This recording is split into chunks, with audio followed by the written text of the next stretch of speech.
Josh, in 1974 was kind of a bad year for me, and after all we had done with our department down at the city, the mayor chose not to rehire 9 of us. They let you work a year and then they rehired you. Well, the mayor decided not to. Based on the budget, I guess. No, based on politics. Oh, okay. A fellow by the name of Lamar Parker was running for mayor. And of course, a lot of us thought a lot of Lamar Parker. He was a very nice boy, sold insurance. But anyway, to make a long story short, I knew it was coming, and I already had me a job with the sheriff's department.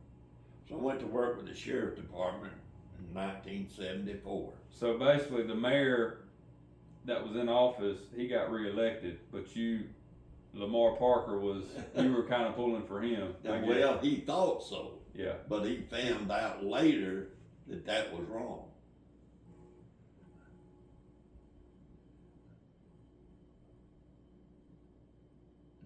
But anyway, I guess he found out it was wrong. Yeah. And he made his son-in-law the chief, and a boy by the name of John. And anyway, he was going to college, the son-in-law was, and he is coming in, and he wasn't loyal. And anyway, he divorced the mayor's daughter. He was married to the mayor's daughter, and he divorced her, and so then the mayor began to see that everything he heard wasn't true.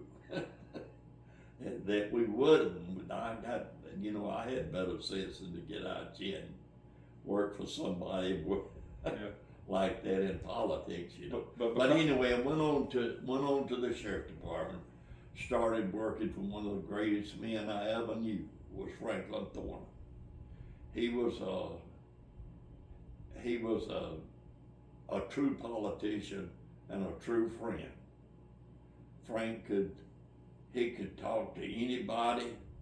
He would help anybody. He was a great man. Anyway, I got pretty close to him. We worked a lot of cases together. I liked the investigation. So he was sheriff in 1974? Was he sheriff? Yes. He was sheriff? Yes. So he was sheriff for a long time. He was elected sheriff.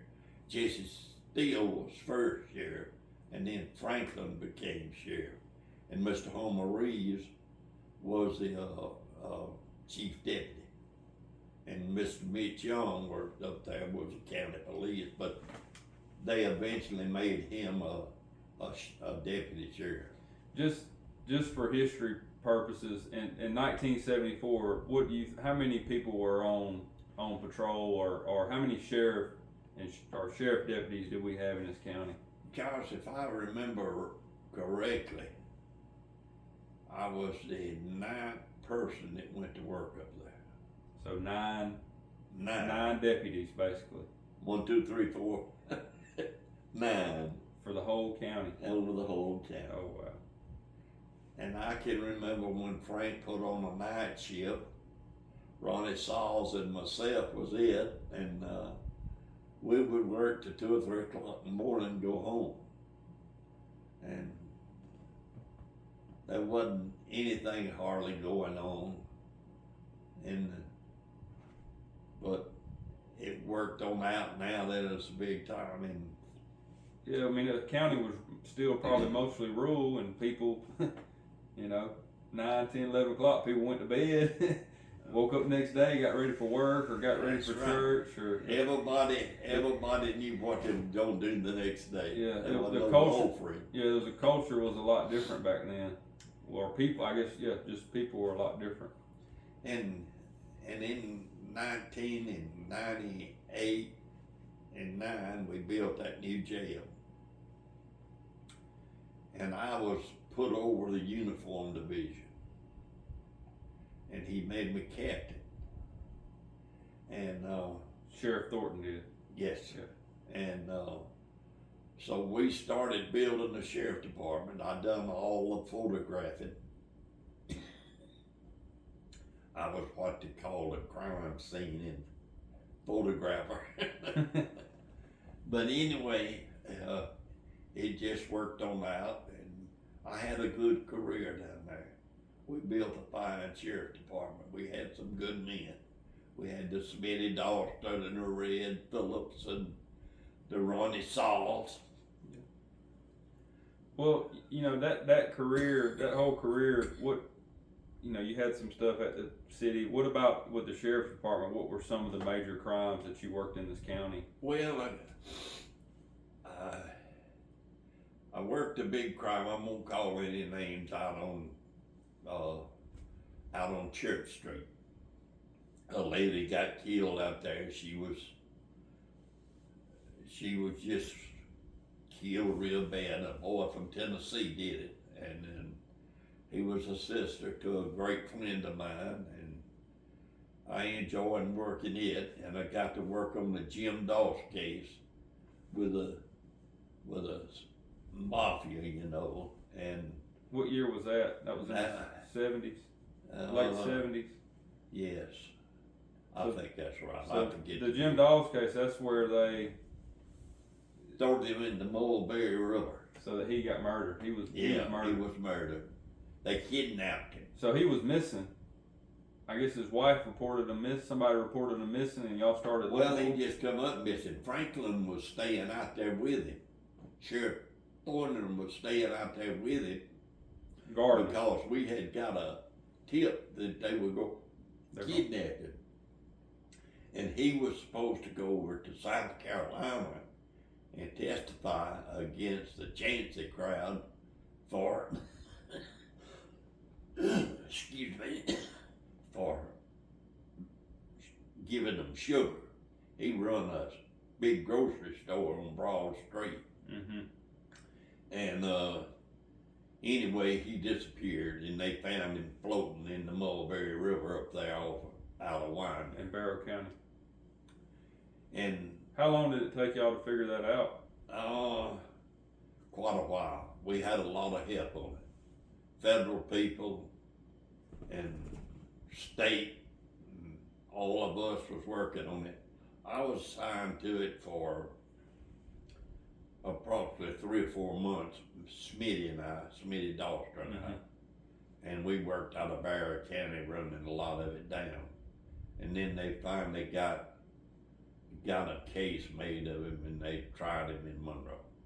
Was that the first time you'd ever worked with the federal agencies? No, I formed a relationship with them back during the segregation, and it kind of followed on through, and they trusted me and I trusted them, and anyway, I got a lot of information for them. I mean, just talking about that too, just from, again, a historical perspective. When segregation happened in Walton, you know, Monroe, Walton County, how big a deal was that? I mean, how big? Well, it wasn't. I think our people handled it well. We had. I mean, there weren't no murders or anything. No, there wasn't nothing crazy. We had marches and demonstrations, you know, and all of them was peaceful. I don't recall anybody getting hurt or anything. And I come off from the farm, and I worked right beside black people all my life, and I didn't have no trouble. I could get along with them good, you know, anybody, and they knew that. And so I think it worked out good. Yeah, I know. You know, I think you look at it like from a historical perspective. You know, nowadays people look at it and they're like, oh, well, there was integration and there was, you know, or segregation, and you know, obviously the realities of it were, I mean, yeah, there was a transition there, but nobody got hurt. You know, That's right. Nothing. Well, you know, at least in Walton County, you know. they integrated the schools and everything, and that went peaceful. I was there the day the first blacks went into Monroe Area High School, and I was real proud to be there, and man, it's worked out, so good. We have a beautiful county. Mm-hmm. If I had my choice to live in a county, it would be here. I think Walton County has come a long ways, and I think what is caused that, we've always had a good judicial system. We've had good judges, we've had good, honest police officers, and good district attorneys. And when we carried a case up there, they knew us, we knew them, and there wasn't no false imprisonment done up there and nothing, Mm-hmm. When we went up there, we told the truth. It was clean. Everything and it was clean. It was clean. And I think our judges done a wonderful job. I remember one time I went up to the courthouse, and Judge Marvin Sauls was trying the case, and we'd caught this boy out of Atlanta down here for burglary. And Judge gave him 10 years, I think it was, if I remember correctly. And I was carrying him back down to the jail to lock him up. I picked him up at the courthouse. And he told me, he said, "Officer, who is that judge?" I says, "That's Judge Sauls." He said, "He done burnt me up." I said, "What you mean?" He said, "He done give me all this time." Said, "In Atlanta, I would have got probation."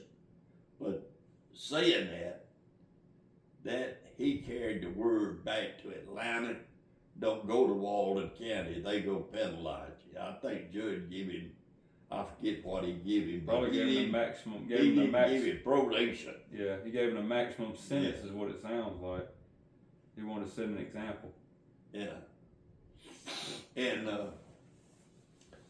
they had a club out on the Gradish Monroe Road called the Bloodsaw Night Club. I've heard of it. Yeah, I don't And remember it, but I heard of it. We had 6 men come from Greene County up there, was go take that thing over. And Mr. Bloodsaw, well, he was a good man, but he liked to have everything his way. Well, that night he didn't want everything his way. He wanted us. And so we went out there, and these 6 boys was up there, and they had guns. So Greg Adcock and myself was the first one there, and I grabbed one of them in the building there. Mr. Bloodsaw was pointing him in, and he had a gun. And Greg punched me and said, what you want me to do?" I said, "Take that gun away from me." Anyway, we got all 6 of them. And when they came to court, they didn't come back to Walton County.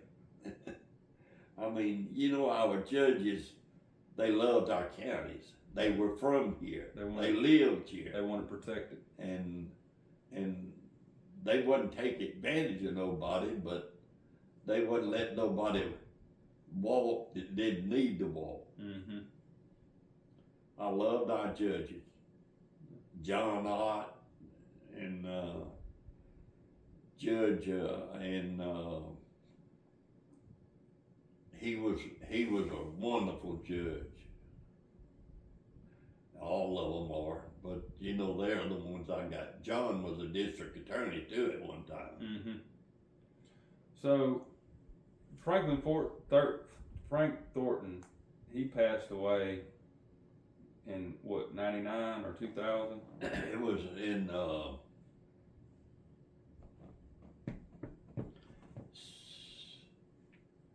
96. 96, he passed away.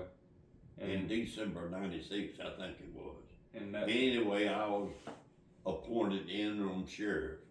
so when he Yeah. passed away while he was in office, Yes, sir. and then you became, Yes, sir. that made you, you were second in command. Well, I You was chose to be You were the appointed to be sheriff. be interim sheriff. I was a major then. So 1996, you became sheriff of Walton. In the next election, I ran, and Which I was 90, would have been 98. Would Yeah. have been 98. Well, Frank might have died in 97. Yeah.